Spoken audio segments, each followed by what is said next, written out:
Hi everybody, I'm here like usual. Let's talk about knowledge. Learning is crucial in our lives, attaining skills, wisdom, and information that can be utilized in the future to your benefit, whatever that may be. Anyone can be a student with anything, and because of that, we dedicate upwards of a quarter of our lives to learning in these giant facilities that'll eventually thrust us into the real world. But to be a good student, you need the resources and the attention to not only figure out what you want to do and what you're good at, but to also be the best at what you can be. So then everyone has a teacher who cares, who can connect with us just as much as the ones who don't care and want to use Connect. And following the pandemic era, following those months where we collectively proved to ourselves that for better or for worse we can learn and work without going to a school or office, these have especially become common for one reason or another. Now we're at an age and era where a lot of younger people have found themselves having to use online resources in their curriculum, myself included. There's a couple of types of online educational platforms we love and appreciate. The big three I can come up with are silly pointless games, competitions in class, purgatory. Let's talk about them in order. So my earliest days of school, elementary school, once a week for 75 minutes, we would be given filtered computer access. As in, there was a computer lab we would be allowed to play Animal Jam on for some reason. Yeah, I don't get it either. But our school would just let us dick around on cool math games and Animal Jam, specifically for some reason. There was also those IO games, and this is where the line would be drawn. Eventually, this school would set up systems to lock down and block some sites. Might as well, right? The thing is, though, that IO games were a dime a dozen. You were getting new ones every week. The schools couldn't shut them down fast enough, especially if you found a niche one. The first that came and went was Agario, and then there was Slither.io, which was one that I was personally crushed by. Paper.io, Deep.io. I remember Super Smash Flash 2, I know it's unrelated, being treated like the Antichrist by my high school engineering teacher. He was like a top 5 educator of all time for me, but the sight of Ichigo fighting Chibi Robot would put him in a visceral rage. I'm gonna give an honorable mention to Shell Shock. These aren't educational games per se, but they were games that we played in middle school, the child equivalent of playing poker while your boss was away, like deliberately picking computers that the teacher couldn't have eyes on until they used that one thingy that let him see all the connected monitors. But going back to my earliest elementary school days, there was the big three my friends and I would find ourselves on: Cool Math, Some Dog, and again, Animal Jam. Why are you here? Cool Math Games is like the one everyone knows. I'm beyond happy it's called Cool Math Games, because if the math wasn't in the name, we know damn well it wasn't gonna fly under the radar. Still, apparently, it's been unblocked at my school to this day. And just like a lot of people, I hold Cool Math Games fondly. They got Run, Papa's Stufferia, Duck Life, Sugar Sugar. I'm a little different on Fireboy and Water Girl. At the very least, I owe my thanks and my career to Cool Math Games. I've gotten like my first 10 million views and 50k subs entirely because of the nostalgia on the site. And most of the games actually provide value. Sometimes there is math, there's logic and puzzle-based ones, a few motor skill games. I would say there's still value beyond the basic rhetoric or reading here. I don't want to repeat my thoughts on Cool Math Games, in part because most of them remain the same from the initial video I made on that channel, but Cool Math deserves the appreciation it gets. I like that we're still seeing it to this day, just as a fun, free way to pass time so long as you have a decent laptop in front of you. And honestly, props to Cool Math for being able to stay together even after the shutdown of Flash. And then there was Some Dog. Now, they wouldn't let us mess with computers or anything until the second grade. I think that was a good idea for my personal development. That's when we started learning how to type. But one day, our librarian comes in with a cart. They open it up, cart full of laptops. We all get one, get instructed and guided to open up Some Dog. The rest is history. Now, if you've never heard of Some Dog, I don't blame you. Apparently, it's pretty damn niche. But this was a collection of Flash games where players would go up against each other in, the Flash games that genuinely encourage you to lock in and think. You make an avatar, there was a level progression, and then you would play like a bunch of games. The thing that made it interesting, though, came from how the questions showed up. You would be given a solvable math or spelling question, and answering it would actually allow you to act in whatever game you were playing. For example, the golden child game for me was called Junk Pile. I've never seen anything like this game, but it was so smart for no reason. You weren't getting points based on how many questions you answered. You got points based on how well you stacked. Every question answered correctly would give you a piece of trash worth a specific amount of points. A microwave is worth 1 point, a cow is worth 5. If you somehow managed to stack a tire, you'd be given 10 points. That's it.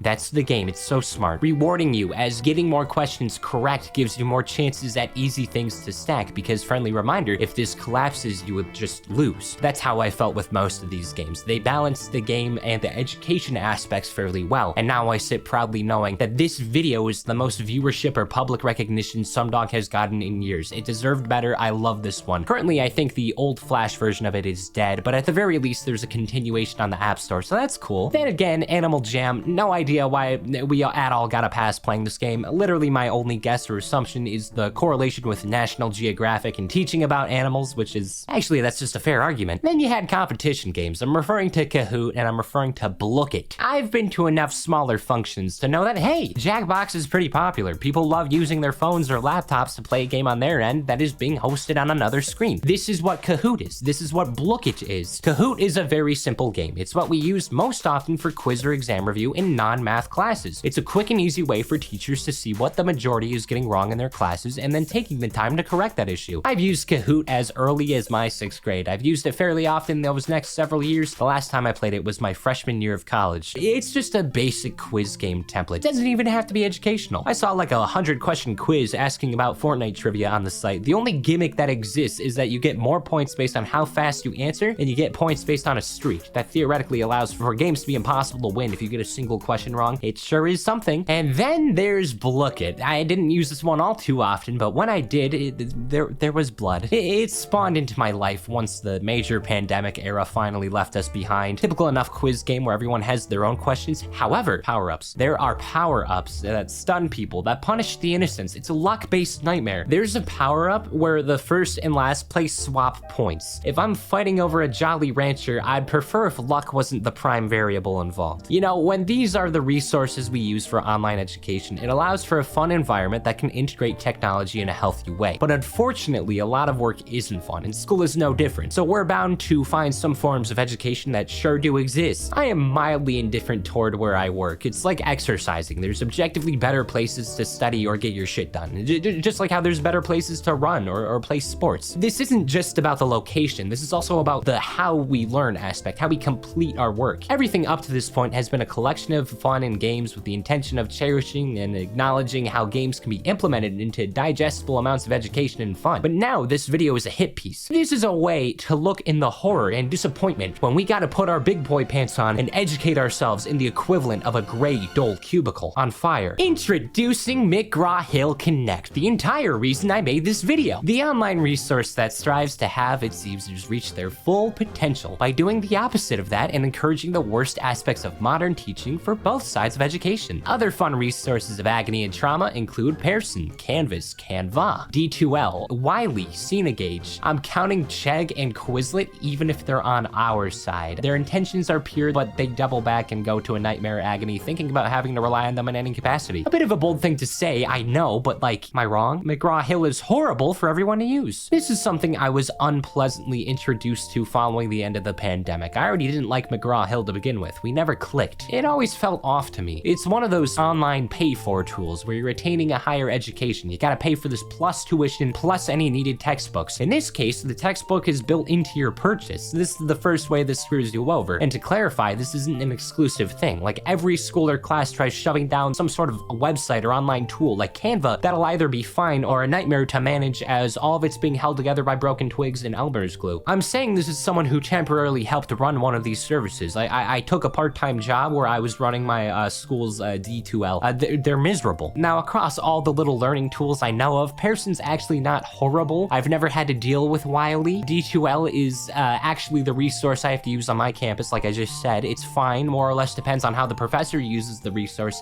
Please remember that specifically. In general, I just don't connect with Connect. First off, again, you gotta pay per class, and if you know anything about student education costs, you know that this is gonna be a problem. Gonna instantly cost you well over $100. That's assuming you're only taking one class under Connect, because you're gonna have to pay per class. So if you have a major reliant on it, or even just unlucky with your class lineup, in total, you could have up to $200 to $300 a semester, maybe more, going to this program or ones like it. There's like 2 or 3 major ways Connect will have assignments outlined, but let's consider the mission statement just to know what's being dealt with here. Connect is a complete course platform that enables you to take your students further. It supports you by automating time-consuming prep work, simplifying the addition of instructors to any section, and surfacing more information with fewer clicks. Now, with most of that, I'm actually alright with this, making the already difficult lives of our educators a little easier, helping students attain useful information effectively, but the phrase of delivery, the intent of automating time-consuming prep work, we have a problem. See, automating kind of comes with an unbelievable risk you could not fathom. You can just have required material connected to the site that's completely unrelated to the lectures and even the exams. This has happened to me on multiple occasions where I haven't seen anything went over in lectures be used in Connect and vice versa. Even then, it wouldn't make the work any easier. A big complication that comes from McGraw Hill and Connect derives from how information is displayed. Many questions offer you the chance chance to look at the textbook connected to Connect to verify specific questions, maybe give a helping hand. But there's a big flaw here. There's a flaw that is oh so easily exploitable called multiple attempts. A big thing a lot of these softwares fail to fully remember is that your audience is going to be in their early to mid 20s at the absolute oldest. Even though students might be paying out of pocket for these classes, maybe taking loans, the idea of time-consuming prep work doesn't quite jive with everyone. A lot of folks have busy schedules, especially in a higher education. Already knowing that this is time-consuming isn't a good feeling. But even that is fine with if the material and assignments done here actually feel worthwhile, if you're actually able to match with the concepts in your class. But no, not at all. I've had no luck with that, and I've had almost a dozen classes using it. You're getting true and false statements, multiple choice, and fill-in-the-blank questions. This feels like a mindless game, and this never gets better. I'm saying this as someone with a good GPA. I'm at like 3.85 to 3.9. You gotta understand, I'm doing this fairly, and I'm saying this doesn't work. And there's no time limit. There's no lockdown browser. There's absolutely no reason why you need to do this fairly. You can straight up just look up the answer, write it down, and then put the correct answer in. And honestly, if you're lazily throwing all this information in this way, the best thing I can encourage that allowed me to do better in classes with this is just convert all of the shitty information into flashcards or a quick note sheet and hope it's helpful in exams. That's how you retain the information to throw it up on those papers worth like more than a third of your grade. There's a lot of situations where you will get a multiple choice question where you get multiple attempts to figure out the question. Nothing is stopping you from using a couple of your attempts to randomly guess without thinking, only locking in when there's only a single attempt left. And at that point, just go to Google and get the answer there. There's no risk of getting anything wrong, but at the same time, it feels like there's no incentive to absorb that information because this form of teaching is kind of lifeless. Fill in the blanks are awful. Why do educators or anyone insist on online fill in the blanks, especially if it's like a word definition? I remember in this one class, I lost credit because the software didn't let me know if I should include commas or not in big numbers when like I got it right and I used the correct writing for the number. I've seen fill in the blanks that were multiple words with hyphens included, and that feels awful. No one's getting that right on their first attempt. Unfortunately, you entirely need a person to review that. But what about the textbook in this situation? I don't know, it's lame. We'll note that at the very least that the slightly more tolerable Pearson does something I really like with complex math questions. If you get something wrong, you have an opportunity to see a step-by-step on how certain answers were obtained for specific questions. In Connect, when I have math and accounting classes under a professor who does not care, I never enjoyed them. I never absorbed anything, and I never took anything away from them. It was this one professor in specific that was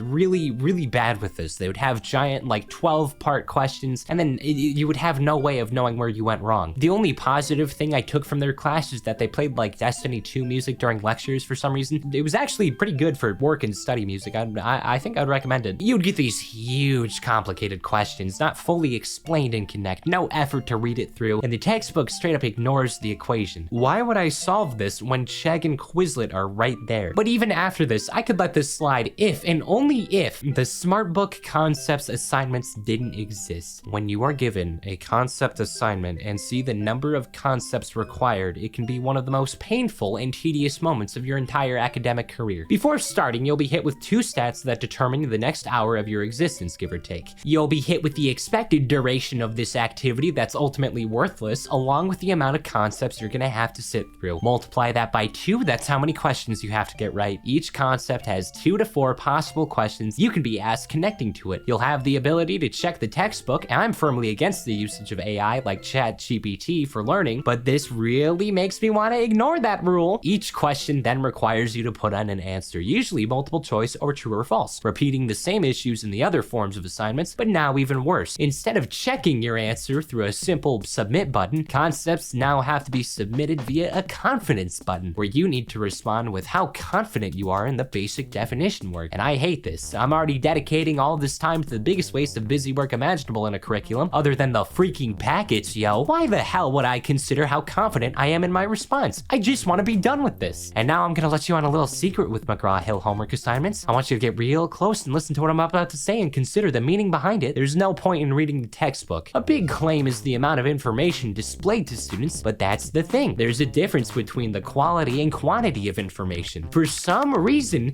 it's faster to just click on a random guess, hope you got it right or wrong, copy paste it onto a Google Doc, and then just like read that or study that from there. It's significantly faster and condenses the reading material, but in turn wastes your time. You aren't learning learning with McGraw Hill. You're stunting growth and encouraging the exploitation of your platform. I mean, if your instructor is going to be giving you these lifeless husks of pencil pushing that require minimal focus that can be done watching movies or in call or in between rounds of whatever game of the week you and your pals are playing, and it's not going to do what it intends to do. And this time, I don't really blame users for taking the easy way around, especially considering the general culture of this. Here's another fun thing. If you get enough wrong in a row, Connect forces you to read the textbook. But that's not going to stop me. I can't read. I'm going to go copy paste the most basic definitions of that's significantly faster and honestly more useful than going through 2 pages of unrelated nonsense that, again, won't be on the exam. Most folks aren't going to gain anything looking at it. Plus, the textbook isn't going anywhere. Plus, you can just click on and off of it in like half a second. Just copy paste any valuable information. And again, this is a rental textbook. You only get a few months with Connect after the purchase, but you can always just buy a physical textbook. But why would you spend more money there? I'd rather be going through the packets than this, because we still got the special questions. See, sometimes you have to check all that apply. Oh no. This form of question is so bad. I had to record this as a user to give an idea of how poorly implemented they are. Here it is. Okay, so I need to prove to you just like how ridiculous the average question is. I pulled up a really easy one for this one, just out of the few assignments I was doing. So the question is, a corporation receives cash from financial markets by selling blank and blank. Now, normally, you're just supposed to go through all 4 and check off the ones that are correct. The correct answers, by the way, are going to be stocks and bonds. A corporation receives cash from financial markets by selling stocks and bonds. That is it. That's the entire question. You can read about the concept if you want. It looks like this, whatever, it doesn't matter. Let's just say in this situation, you don't know. It's like, okay, well, I did stocks and I did finished goods. Now I got to look at my confidence meter. How confident am I about this? I'm feeling really confident about this answer. I'm just gonna say medium. Everything bad shows up. So I got this one right. I got this one wrong. And then because I didn't fill in this one, I also got it wrong. And because of that, now I have to redo the question and my progress does not go up at all. And also, if I just left this one, even if I only had one wrong, this still doesn't count as a correct answer. You can't get like partial credit or anything. The stupid thing forces you to either clarify with an AI reader, which I'm not doing because I don't really care about AI, or read about the concept, which again, you look at this stupid thing and back. You could do that, or you could go to ChatGPT because there's nothing stopping you, but I'm not gonna do it because I don't like the idea of AI. I'm not gonna do it. I just wanted to pull it up to prove a point. You can literally just, okay, type it in, there's the answer, but I'm not doing that. Let's go to Google and do it too. I wonder how difficult this is. I wonder what the issue is.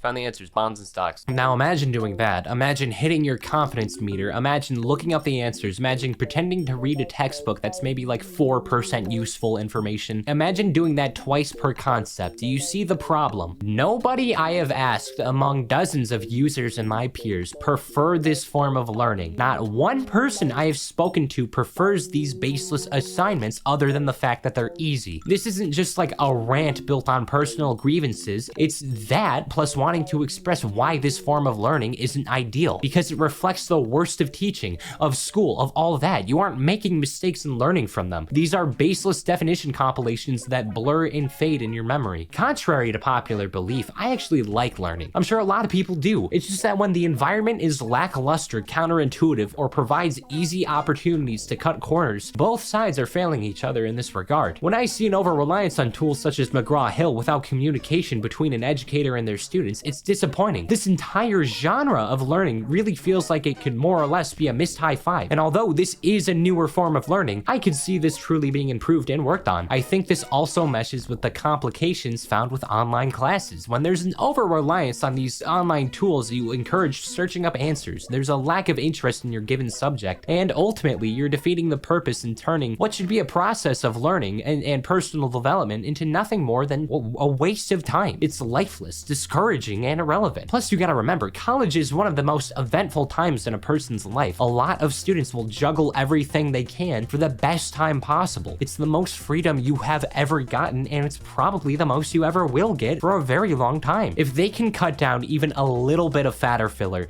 they will. And wouldn't you know it, it's an easy way to cut through homework time. Yeah, that's gonna be exploited, but I've seen people with no other choice than to trim or neglect their time on these tools to pursue their own goals or require requirements for survival. I will never remember a class that relies on modern online tools. I'm gonna be remembering lectures, proper interaction, and those few moments when an educator uses these tools as intended. And that goes all the way back to Cool Math and SumDog. McGraw Hill is awful, not because it needs to be, but because it immediately leads to the unintended methods of use. So then it really feels like the easiest way to indicate that nobody cares about what goes on.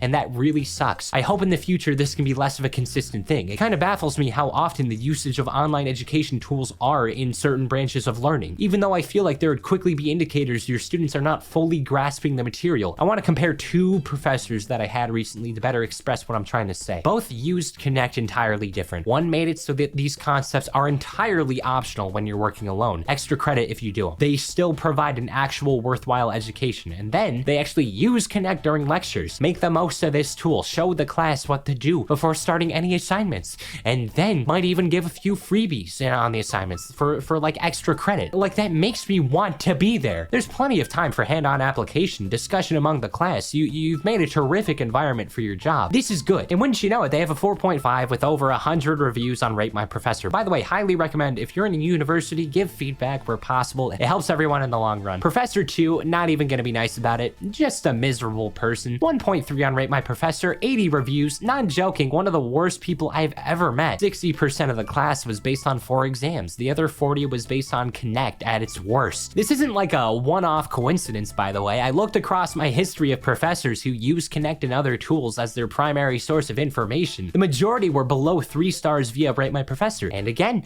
neither side cared for each other. If you are an educator or intend to be one, and you have the opportunity to teach a large classroom of the next generation of people to lead the world, please utilize these tools responsibly at all levels. Like, I don't really mind if kids are playing games on these things. You know, at younger ages, it can be as important as providing information itself. But when it comes to the latter half of the educational process, I think both sides can improve. I truly think there's so much room for improvement, and maybe it just comes with the territory. Maybe it needs to be a basic neutral template that everyone can absorb. But I really think there's room for improvement with a lot of those later tools. Maybe engineering classes can start implementing flash games. I don't know. And hey, these are just my thoughts. I've just lost a lot of time on something I don't mesh with recently. Let me know what you think. Subscribe, check out the description for more of me or other social medias and my channel and stuff. If you have stories or moments in the classroom you want to talk about, maybe comment if you disagree with me. You know, I'm willing to discuss in the comments below. This is more or less a collection of my opinions on a thing that grinds my gears, grinded my gears,